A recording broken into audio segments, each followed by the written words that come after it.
बिस्मिल्लाहिर्रहमानिर्रहीम। अस्सलाम वालेकुम व्यूअर्स, क्या हाल है? उम्मीद है सब ठीक होंगे। अल्लाह ताला सबको अपने घरों में खुश रखे, आबाद रखे, आमीन सुम्मा आमीन। जी तो व्यूअर्स, आज की वीडियो में हम आप लोगों को बताएंगे कि बैतुल खला का दरवाज़ा खुला छोड़ने से क्या नुकसान होते हैं। बैतुल खला का दरवाज़ा जो है उसे हमेशा क्यों बंद रखना चाहिए।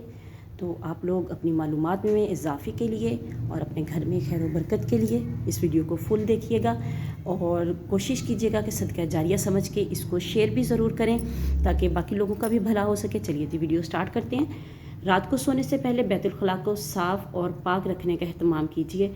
बैतुल खला का दरवाज़ा हर वक्त और मुस्तकिल बुनियादों पर बंद रखने का अहतमाम कीजिए। इसको बिल्कुल भी खुला मत छोड़ा करें। जब भी कोई वॉशरूम जाए तो कोशिश किया करें, छोटे बच्चों को भी यही समझाएं कि जब भी वॉशरूम जाएं दरवाज़े को फ़ौरन बंद करके आएँ, दरवाज़े को खुला ना छोड़ के आएँ और वॉशरूम को बिल्कुल साफ़ सुथरा रखा करें। रात के वक्त ख़ास तौर पर ध्यान कर लिया करें सोने से पहले कि वॉशरूम गंदा तो नहीं है, उसको एक दफ़ा धो दिया करें। बैतुल खला में कपड़े उतार कर लटके ना रहने दीजिए।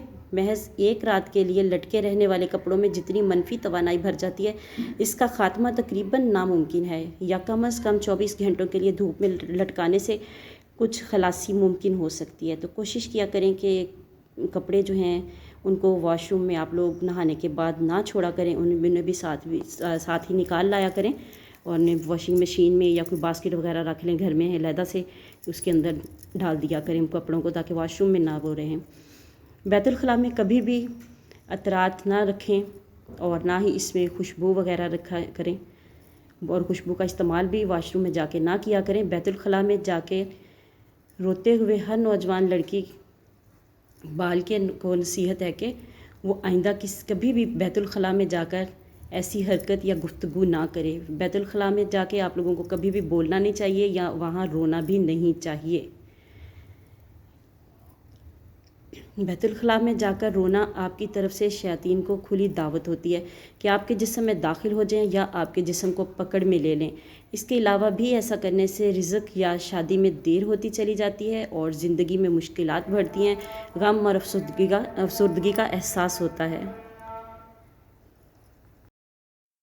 हर तीसरे दिन अपने घर के दरवाजे और खिड़कियां खोलें और घर में सूरह बकरा की तलावत रिकॉर्डिंग चलाएं।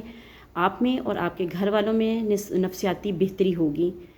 और खिड़कियों दरवाज़ों को अच्छे तरीके से झाड़ भी लिया करें ताकि डस्ट जो है वो ना उसके ऊपर पड़ी रहे। उम्मीद है कि आप लोगों को वीडियो अच्छी लगी होगी और ये भी उम्मीद करती हूँ कि आप लोग इसको ज़रूर सदका जारिया समझ के अपनी फैमिली एंड फ्रेंड्स में शेयर भी करेंगे और चैनल को भी सब्सक्राइब करेंगे। मिलते हैं किसी नेक्स्ट वीडियो में, तब तक के लिए अल्लाह हाफिज़।